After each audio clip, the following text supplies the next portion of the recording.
bonjour, bon peuple de Dieu. Bien qu'à la rentrée des classes, on continue à raconter. Chers auditeurs, bon peuple de Dieu, un grand bonjour. Voilà, cette blague de l'humour, il en faut, ça correspond à nos mentalités. Voici, je rappelle, c'est une blague. Alors, Jésus va voir Noé et il lui écoute Noé. Les temps sont mauvais. Autant que la première fois que je t'ai demandé de construire une arche. Écoute, tu vas me reconstruire une arche et je reviens dans 6 mois. Oh Seigneur, c'est un peu tôt. Mais écoute, Noé, à ton époque, tu as mis 1 siècle pour construire l'arche. Mais aujourd'hui, les gens sont pressés. Dès que tu fais un projet, il faut tout de suite que ça soit exécuté. Ah oui, il y a toute la technique. Alors Noé commence. Mais voilà, il a des tas d'ennuis. Il a le syndicat CGT qui va le voir et il lui dit « Donc, vous avez bien 3 fils, oui. Vous n'avez pas le droit de les faire travailler. Il faut faire travailler les émigrés avant, la famille après. » Ah bon. Je vois l'inspection de l'hygiène, de l'écologie et tout. Monsieur, j'ai entendu dire par les rapports que vous voulez construire une arche. Bon, d'accord. Mais vous n'avez plus le droit d'abattre d'armes. Il y a assez de la sécheresse, on a assez d'ennuis, vous n'avez pas le droit. Oh ben alors, voilà que l'inspection de l'aménagement du territoire vient. Monsieur, j'ai eu un rapport. Il paraît que vous voulez construire ici l'arche. Mais vous n'avez pas le droit. Vous n'avez pas le droit. Et pourquoi? Parce que vous avez une vue imprenable. Et si vous mettez l'arche, personne ne verra. Mais monsieur, dans quelque temps, il y aura une inondation terrible au temps de la Bible. Oh, c'est pas vrai. Oh là là. Et puis, Jésus revient. Mais qu'est-ce que tu fais, Noé? Je t'ai pas demandé de balayer. Je t'ai demandé de faire une arche. Oh Seigneur. Oh, si tu savais. Oh, si tu savais. Voilà. On m'a dit. J'ai vu l'inspection des eaux et forêts. Ils m'ont dit, il n'y a pas assez d'armes et il ne faut pas abattre des bois, vous n'avez pas le droit. Et puis en plus, le comble, l'inspection du travail me dit, monsieur, vous avez 3 fils. Oui, alors. Vous n'avez pas le droit de les embaucher. Il faut embaucher en premier les immigrés. Après, on verra. Oh, j'en pouvais plus. Après, c'est aussi le bois, l'inspection et tout. Oh Seigneur, qu'est-ce que tu fais? Tu fais tomber la pluie quand même? Non. Oh Seigneur, mais alors? Non, je vais te dire, Noé. L'administration se chargera de détruire la civilisation. Attends et sois patient. Voilà la grosse blague. Bon, alors, maintenant on est sérieux. C'est vrai que je tiens à vous dire, et vous le savez, on ne peut rien faire sans signer des tas de papiers, des papiers. Je vais vous raconter l'histoire de Saint-Rémy. Le contexte de l'époque, il y avait la Gaule romaine qui perdait de plus en plus l'autorité. Le pays était à la merci des ravages.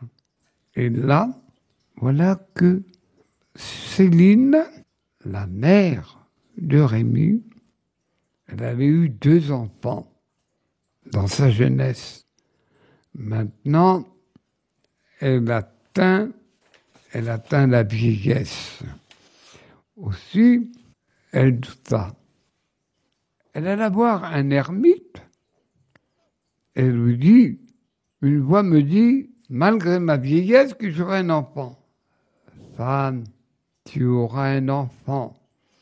Et cet enfant sera un miracle de naissance, comme la naissance miraculeuse de Sarah avec Abraham, de Élisabeth avec Zacharie. Et là, cet enfant sera un grand.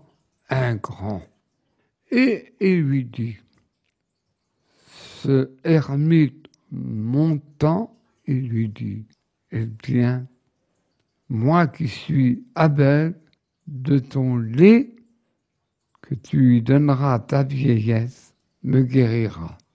Elle lui dit, mais c'est pas possible. Ah, tu es bien comme Sarah, comme Zacharie, tu doutes. Et l'heureux événement arriva. La mère, quand on est âgé, on ne peut plus donner de naissance et on ne peut plus avoir le lait. Et l'enfant prit le sein de sa mère et du lait qu'elle avait de son sein, elle en mit sur les yeux de l'ermite qui fut guéri de l'aveuglement.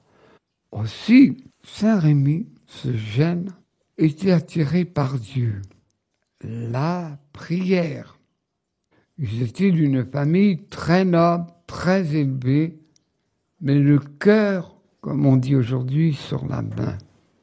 Rémy, jusqu'à l'âge de 22 ans, étudiait, priait, et il était en plus d'une intelligence extraordinaire. Tout lui réussissait dans les études. Parce qu'on a toujours tendance à dire que nous, les gens du 21e siècle, on est des gens cultivés, on connaît des tas de choses, mais les anciens aussi, ils prenaient aussi la rhétorique et tous les enseignements de l'époque. Mais une chose extraordinaire arriva. On commence à connaître là de cette particularité de son enfance. Il était déjà renommé de sa sainteté, de sa droiture, de ses vertus, de sa grande charité. Et là, l'évêque de Reims mourut. Le bon peuple de l'époque choisit ce jeune homme de 22 ans. On rétorqua, mais selon les droits canoniques, il est trop jeune, il n'a pas d'expérience. À l'époque, c'est le peuple qui nommait les évêques parce qu'ils étaient connus de par leur sainteté. Et ce n'est pas typiquement le rôle de Rémy. Après, il y a eu des déviations, mais je raconte que Rémy. Et là, Rémy, quand il fut élu évêque, Dieu manifesta qu'il le voulait comme évêque. De son visage échappait un rayon de lumière. Une onction de céleste embaumait et entourait son visage. Mais qui c'est cet homme? Et alors, Rémy, tous les devoirs, il était assidu aux veilles, veiller la nuit, constant et attentif à l'oraison, soigneux d'instruire son peuple et de procurer son salut, charitable envers les pauvres, les prisonniers, les malades, austère pour lui-même, sobre, chaste, modèle, prudent, retenu qu'il ne l'avait offensé. Il est vrai qu'il paraissait quelquefois son visage une espèce de sévérité, mais il savait la tempérer par la douceur de son esprit. Et s'il avait pour les pécheurs le zèle ardent, il avait pour les gens de bien le regard doux, et quoiqu'il se cachât en plusieurs par la profonde humilité dont c'était son caractère. Il n'y a pas que ça. Il est vrai que Dieu lui a donné des grands dons. Il ne se compte pas les possédés qu'il délivra du démon, les aveugles du corps et d'âme, auxquels il rendit la lumière, les malheureux qu'il préserva de la mort. Alors on en avait bien besoin aujourd'hui. Les incendies qu'il éteignit, et aussi il remplissait les vases d'un vin miraculeux. C'était le lait. Mais on ne connaît pas encore pour ça. En effet, Clovis, avec son épouse Clotilde, qui venait du pays de Vienne, ce qu'on appelle aujourd'hui le Dauphiné. Vienne, je parle en France, pas Vienne, l'Autriche. Aussi, il était un païen, un homme droit, très bagarreur. C'était un petit peuple. Et il y avait ce contexte dans la Gaule elle-même. Les Romains étaient, pour ainsi dire, disparus. Il y avait des peuples barbares qui envahissaient la Gaule. Même les Francs. Et Clovis, à la mort de son père Childéric, il fut nommé par ses nombreux soldats le chef de la tribu. On dirait la jeunesse, mais ne vous arrêtez pas à l'âge de 15 ans. Les jeunes gens de beaucoup d'époques étaient mûrs avant la maturité qu'on dit, c'est maturité 20 ans, 21 ans. On dirait même un homme est mûr à l'âge de 30 ans. Mais pourquoi ce choix de choix? Parce que c'était le fils d'un grand chef, d'un grand guerrier. Mais aussi Clovis avait la maturité de diriger les hommes. Et ces hommes étaient tout à lui, tout le vénéraient. Et Rémi, avec Clotilde, lui annonça Jésus-Christ, le Sauveur. Au début, il rétorqua. Non, je te respecte, femme. Je te respecte, mais je reste avec mes dieux anciens. Que diraient mes hommes si je changeais de nos dieux? Mais vous connaissez la patience d'une femme, c'est avec insistance, persistante, qu'elle arrive. Mais cet homme, Rémi, d'une grande sagesse et d'une grande vertu, eh bien, de sa parole, qui était comme le Moïse, il avait le don que Dieu lui avait donné, que Clovis et ses hommes savouraient son enseignement. Oh, Clovis ne se vertit pas du jour au lendemain. Je vous donne un exemple précis. De leur union, ils eurent 3 enfants. Le premier, Clotilde le fit baptiser, et il mourut aussitôt. Comment? Mes dieux auraient laissé en vie cet enfant, ce premier-né, et avec ton enseignement, ton Christ, il est mort. Le deuxième aussi, sur un deuxième enfant, à 2 doigts, il avait mouru. Il allait mourir, mais pourtant, Clotilde, à porte de prière, l'enfant fut sauvé. Mais ce qu'on connaît de plus, Clovis, c'était un petit groupe de Francs. Il avait une maison, un château si on peut dire, Brockenbourg, qui est pas loin au nord de Strasbourg. Et là, malgré sa véracité, son excellence guerrier, c'était quand même un petit peuple. Et il y avait des ennemis terribles, les Alamans. Et on connaît cette fameuse, qu'on a appris à l'histoire, la fameuse bataille de Tolbiac. La nuit arrivait, car à l'époque, on ne se battait pas la nuit.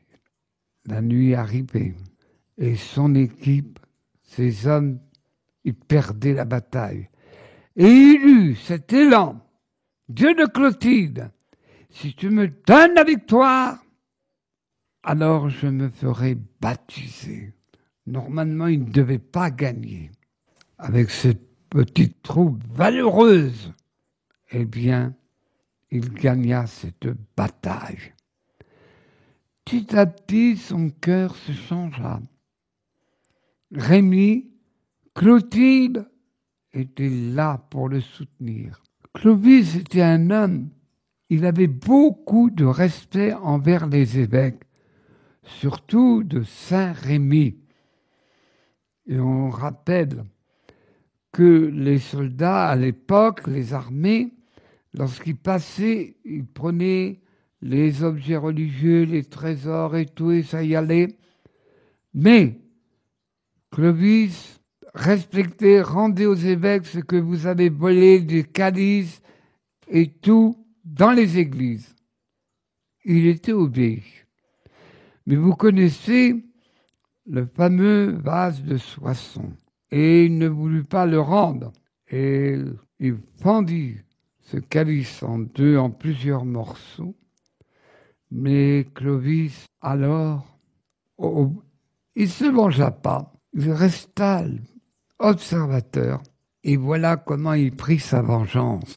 Aussi, sa vengeance. Il y avait une prise d'armes, inspection des hommes, et Clovis reconnut cet homme, tué, mal habillé, non nettoyé, et de sa hache, il fendit cet homme. On a toujours appris en histoire le vase de Soissons. Malgré que Clovis avait une grande considération envers Saint-Rémy, il avait encore l'esprit païen.